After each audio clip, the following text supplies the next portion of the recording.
Bonjour ou bonsoir, bienvenue sur TV5 Monde. Je suis ravie de passer avec vous ces 26 minutes consacrées à l'excellence, la tradition, l'innovation et le rêve sommaire.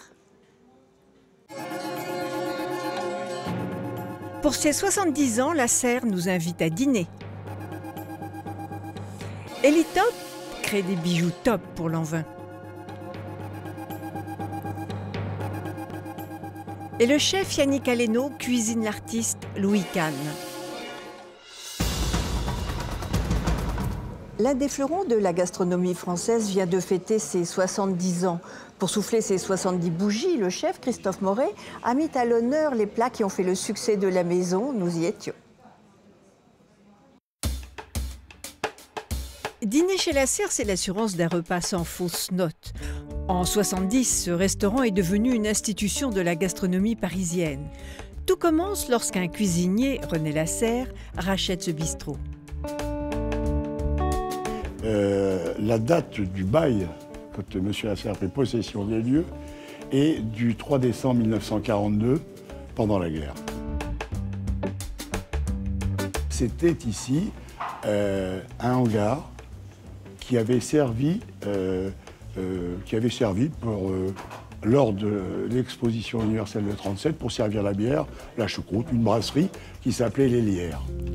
En 6 ans à peine, le petit bistrot se fait connaître. Et à l'époque, les plus grands restaurants qui étaient répertoriés au guide Michelin 3 étoiles, c'était des restaurateurs et non pas des cuisiniers.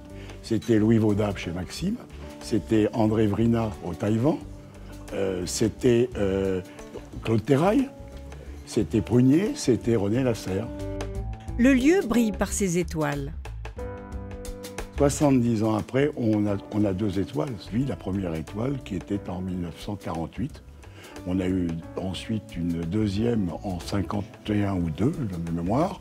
Et puis en 62, les 3 étoiles que nous avons maintenues jusqu'en 83. Et les 2 étoiles de 83 à ce jour, c'est quand même un beau palmarès. Un palmarès qui récompense une cuisine aux saveurs d'antan et un service impeccable.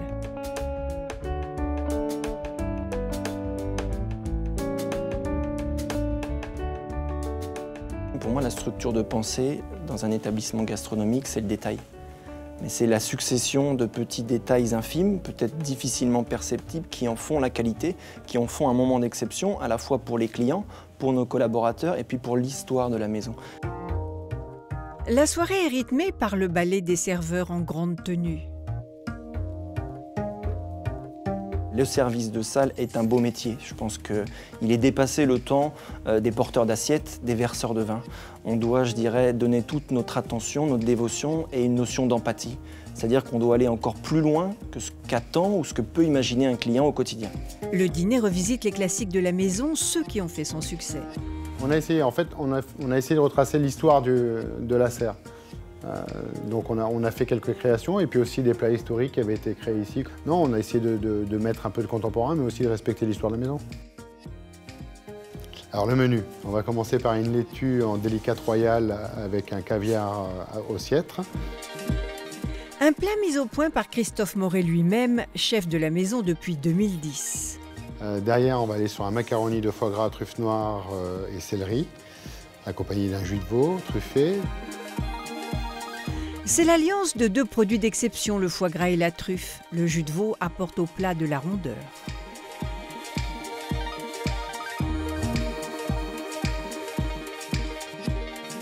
Derrière, on ira sur un bar en aiguillette, travaillé avec des légumes wok. Alors ça, c'est un peu mon inspiration spoon, avec une vinaigrette au ponzu. Des mets teintés d'un certain exotisme. Qui est plutôt japonisante. Donc ça, c'est un petit clin d'œil. Le menu alterne créations inédites et grands classiques. Et puis derrière, on va faire un lièvre à la royale. Donc on a fait la panoufle farcie, comme on sait faire, avec du foie gras, de la truffe, et braisé longtemps, et glacé au jus. Et un filet, le filet de ce râpe de lièvre, juste rôti, pané, poivre, genièvre. La garniture, c'est une tatin de pommes, coings et potiron. Un petit oignon rouge du 77 de M. Caillot, confit, avec une belle lame de truffe dessus et une sauce liée au sang, une sauce civée de lièvre. Et on mettra, juste pour rafraîchir le palais, à côté une petite salade de mâche avec des copeaux de cèpe cru, puisqu'on en a encore quelques-uns. Et ce n'est pas encore fini. Derrière, on ira sur un comté de grande réserve qui est de août 2009, qui nous a été sélectionné par M. Anthony en Alsace. Et après, on aura 2 desserts faits par Claire, mais je pense qu'elle vous en parlera mieux que moi. Un anniversaire fêté entre grands toquets. C'est une maison qui est non seulement incontournable, indispensable à Paris. Ici, on vit l'histoire de Paris. Cette maison vit à travers les âges, sans jamais s'arrêter de progresser. C'est surtout la cuisine, et je pense que c'est l'orchestration qui en est faite autour, et la faculté de rendre un grand service comme on a eu ce soir. Le service de vin était extraordinaire. Le ballet, je me suis régalé ce soir de voir ce ballet, le serveur, le pianiste, enfin, tout est réuni ici, et toute cette mémoire parisienne a été préservée. Notre coup de cœur, le macaroni à la truffe et au foie gras de Jean-Louis Nomikos, chef du Lasserre de 2001 à 2010. J'ai su le mettre au goût du jour. Et c'est un plat maintenant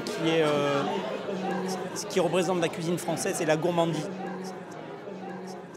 Je l'ai modifié, je l'ai modernisé. Il y a vraiment une sensualité dans ce plat qui est vraiment étonnante. Un dîner de très bon goût.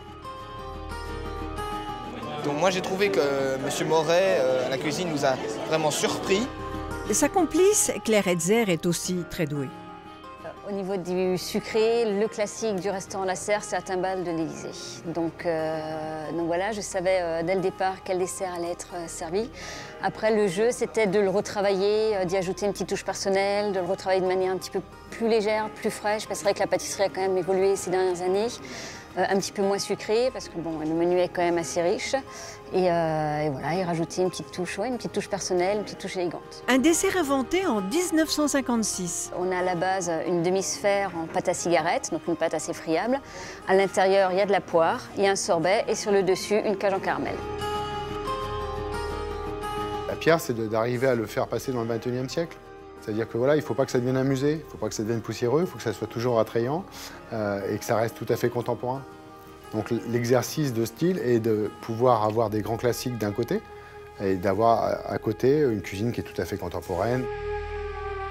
Lasserre est une valeur sûre. Le menu a été testé et approuvé par de grands chefs. Vivement le prochain anniversaire.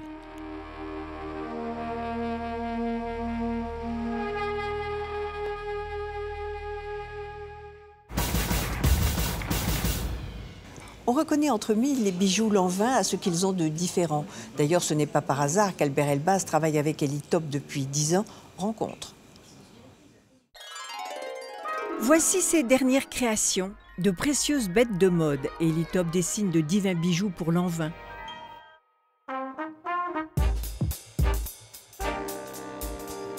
Un trentenaire à l'allure de dandy anglais, mais il a grandi dans le nord de la France.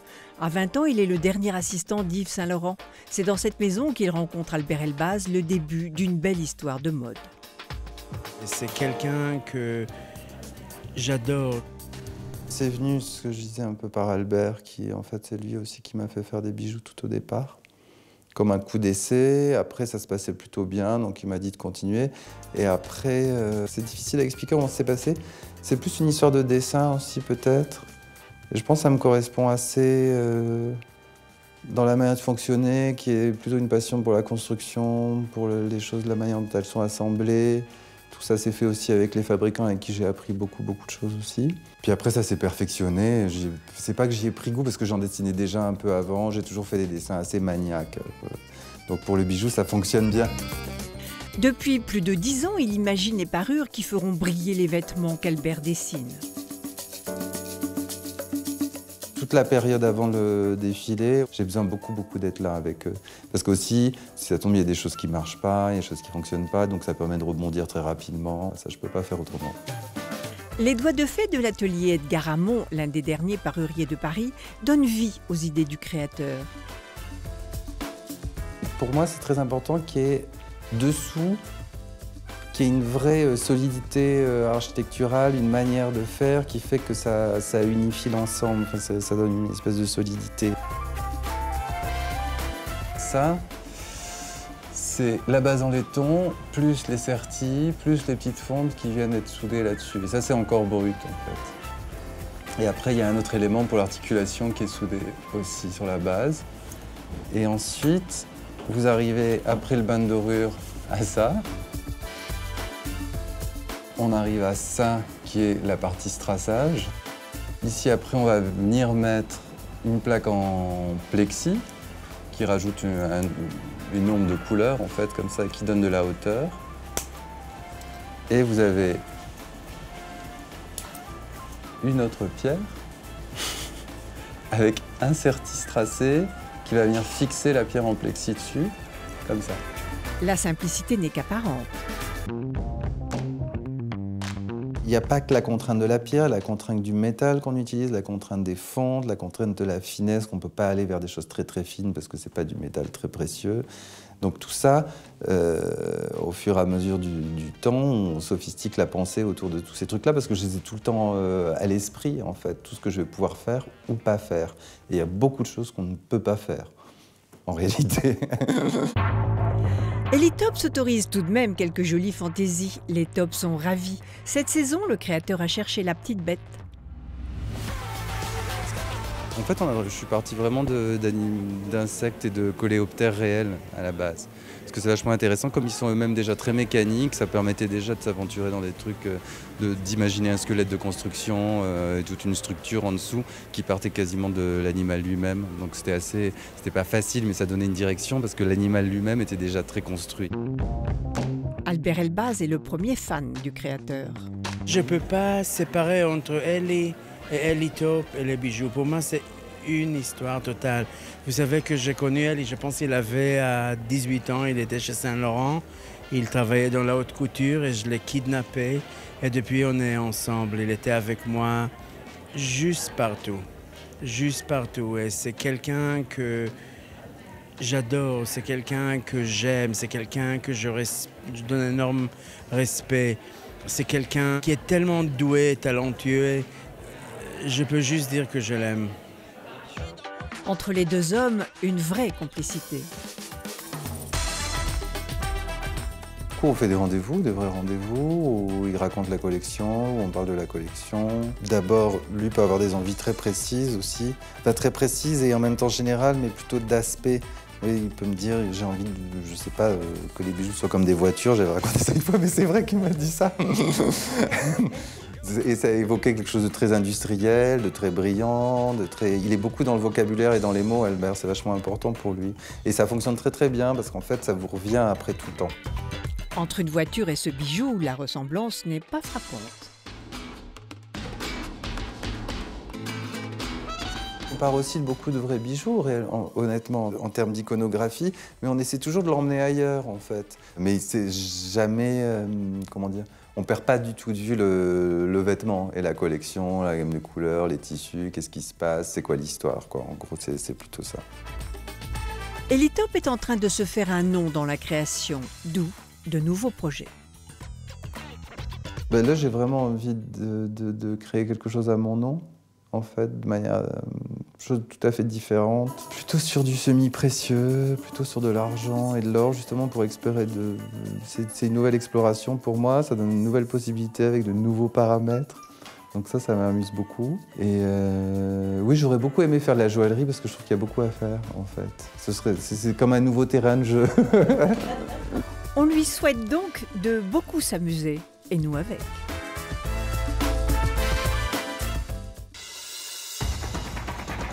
Un peu d'art maintenant, le chef étoilé Yannick Aleno nous entraîne dans l'atelier d'un grand artiste, Louis Kahn. Visite. On connaissait son goût pour les bonnes choses, mais Yannick Aleno aime aussi les belles choses. Le chef cuisine pour nous l'artiste Louis Kahn. Bien là, on est dans l'atelier de Louis Kahn, et c'est un artiste que j'adore. J'ai découvert son travail, et plus je rentre dans ce qu'il a fait, plus je rentre dans ce qu'il fait aujourd'hui, plus je m'approprie cet état d'esprit. Je crois qu'il correspond aussi à ce que j'essaye de créer. C'est un homme ultra attachant, avant tout, et puis un artiste phénoménal. On partage les mêmes goûts des choses, les mêmes goûts des belles choses, les mêmes goûts on est des épicuriens avant tout. Et Louis cherche beaucoup et trouve souvent, en fait. Ça, c'est clair. Une rencontre entre deux passionnés.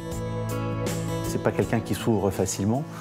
Et j'ai eu la chance d'avoir la possibilité de quelqu'un qui s'est ouvert. Donc j'ai eu la chance d'aller dans sa maison, j'ai eu la chance de venir dans son atelier, j'ai la chance de découvrir toutes les œuvres qu'il a créées.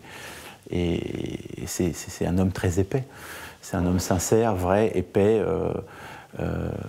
généreux. Je crois qu'Yannick est surtout curieux, et c'est pareil pour si on fait de la création picturale ou une œuvre littéraire, la curiosité.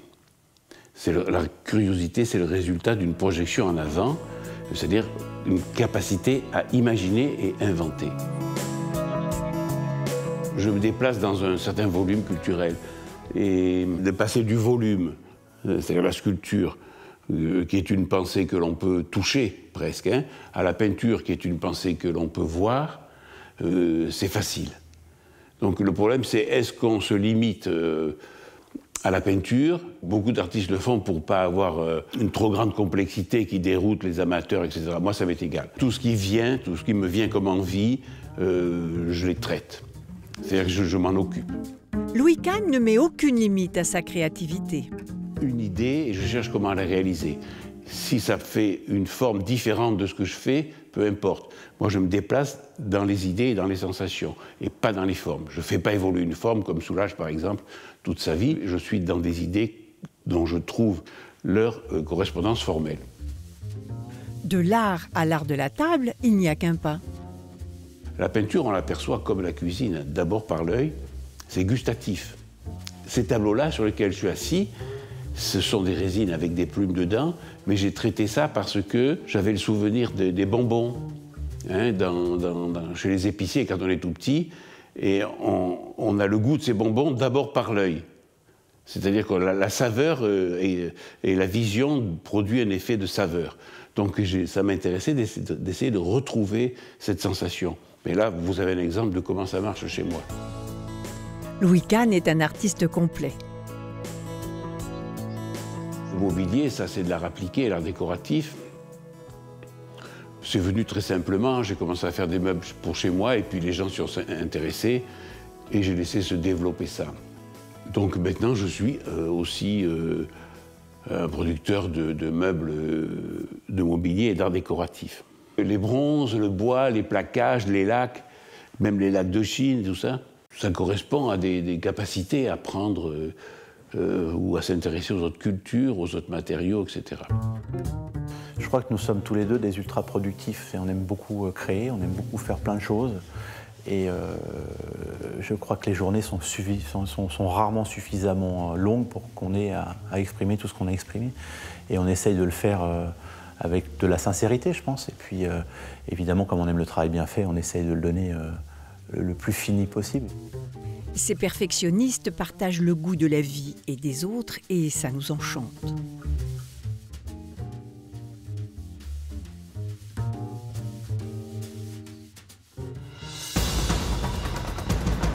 Et c'est fini pour aujourd'hui. Merci de nous avoir suivis. Merci à l'Hôtel Saint-James de nous avoir accueillis.